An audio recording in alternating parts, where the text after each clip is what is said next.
मूसलाधार बारिश जारी थी और शाम का वक्त था। मैं छत पे जाने के लिए सीढ़ियां चढ़ रही थी। मुझे बारिश में नहाने का बहुत शौक है, इसीलिए मैं छत पे जाकर बारिश की नन्ही नन्ही बूंदों से लुत्फ अंदोज होना चाहती थी।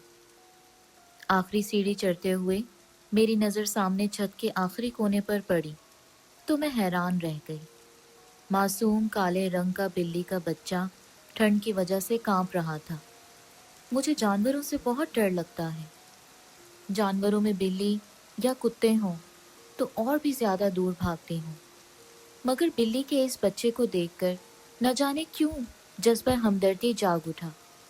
इसी जज्बे के तहत मैं आगे बढ़ी, बच्चे को उठाया और फौरन छत से नीचे उतर आई। कमरे में जाकर बिल्ली के बच्चे को अच्छी तरह तौलिए से साफ किया और प्याले में दूध डालकर पिलाया। मुझे उस बिल्ली के बच्चे पर बहुत प्यार आ रहा था। ऐसा प्यारा बच्चा मैंने कभी नहीं देखा था। काली स्याह रंगत, उसकी आंखें हीरे की तरह चमकती थीं। मैं उसे बाहों में भरकर प्यार करती रही। वो शायद भूखा था। जब दूध का प्याला उसके सामने रखा तो उसने लप लप करके दूध पिया और जबान से मुंह साफ किया और पुरसुकून होकर ऊँघने लगा। उसकी भूख अब मिट चुकी थी और अब कांप भी नहीं रहा था। मैं उसको कमरे में छोड़कर फिर से छत पे चली गई। बारिश अब भी बरस रही थी। गर्मी का जोर टूट गया था। चरिंद परिंद और हजरत इंसान खुश हो गए थे।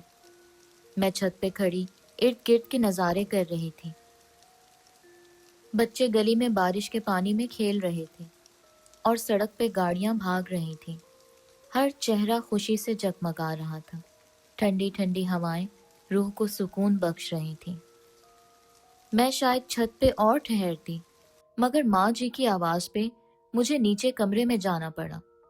कमरे में दाखिल हुई तो बिल्ली का बच्चा गायब था। हैं? ये कहाँ गया? मैंने चारपाई के नीचे बेड के नीचे देखा, मगर मुझे कहीं नजर न आया। वो जा चुका था।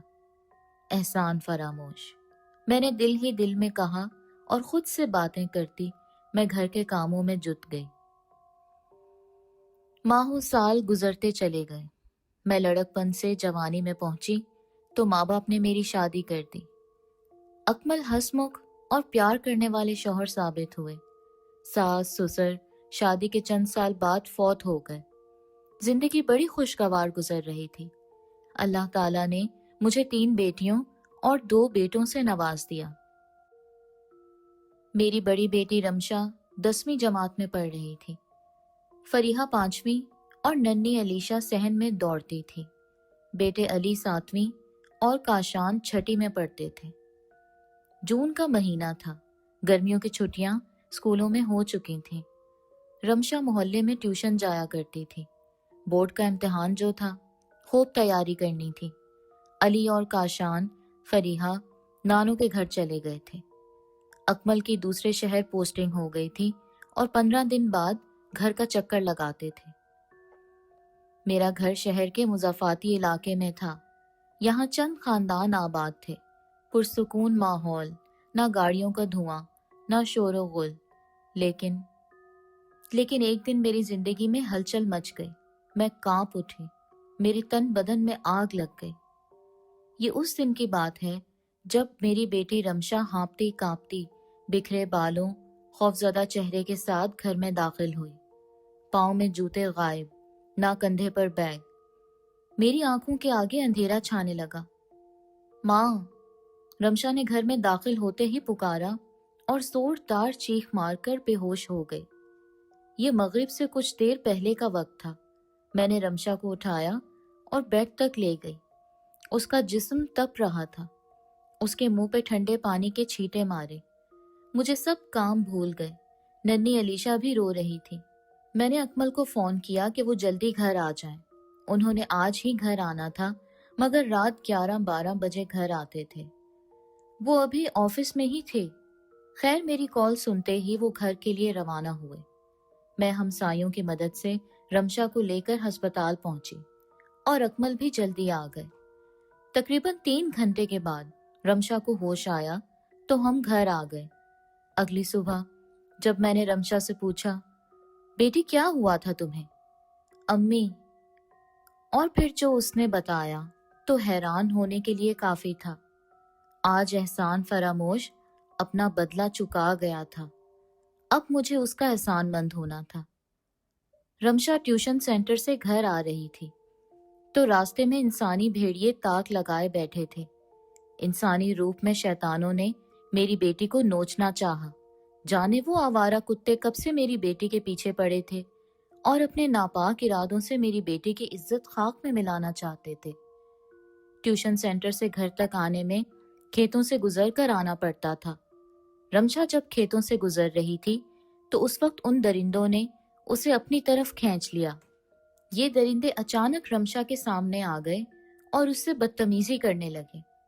इससे पहले कि मेरी बेटी बेआबरू होकर जीते जी मर जाती, खेतों से मोटा ताजा बूढ़ा सा बिल्ला निकला और आनन फानन चारों दरिंदों के चेहरे नोच लिए।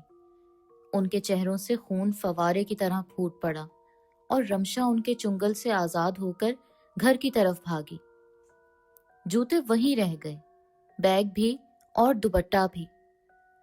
आज अल्लाह ने मेरी लाज रख ली थी, वरना मैं किसी को मुंह दिखाने के लायक न रहती। मेरे लबों से खैर के कलिमात निकल रहे थे। अभी हम माँ बेटी सहन में बैठी बातें कर ही रही थीं कि दीवार से म्याऊं म्याऊं की आवाज आई। मेरी नजरें आवाज के ताक़ुब में उठ गईं और दूसरे लम्हे मेरी बेटी रमशा खुशी से कह रही थी, अम्मी, यही बिल्ला था जिसने मुझे बचाया, जिसने मेरी इज्जत बचाई। अम्मी, यही था, वो यही था। और मुझे पहचानने में जरा देर नहीं लगी थी। ये वही बिल्ला था जिसको बारिश में उसके बचपन में कमरे में ले जाकर दूध पिलाया था और उसकी भूख मिटाई थी, उसकी जान बचाई थी। आज उसने मेरी बेटी की इज्जत और आबरू बचाकर बदला चुका दिया था। वो एहसान फरामोश नहीं था और मैं सोच रही थी, इंसानों से ये जानवर भले जो एहसान फरामोश नहीं होते। इंसान तो इंसानों को ही नोचते फिरते हैं। उसके बाद मैं बिल्ले का इंतजार करने लगी कि वो दीवार से नीचे उतर आएगा और मैं उसकी बेपनाह खिदमत करूंगी। लेकिन वो दीवार से ऐसे गायब हुआ जैसे आया ही नहीं था, और ना मैंने दीवार से कभी उसे नीचे उतरते देखा। वो वहीं बैठे बैठे ही गायब हो गया था। या वो वाकई बिल्ला था या उसका ताल्लुक जिन्नात से था।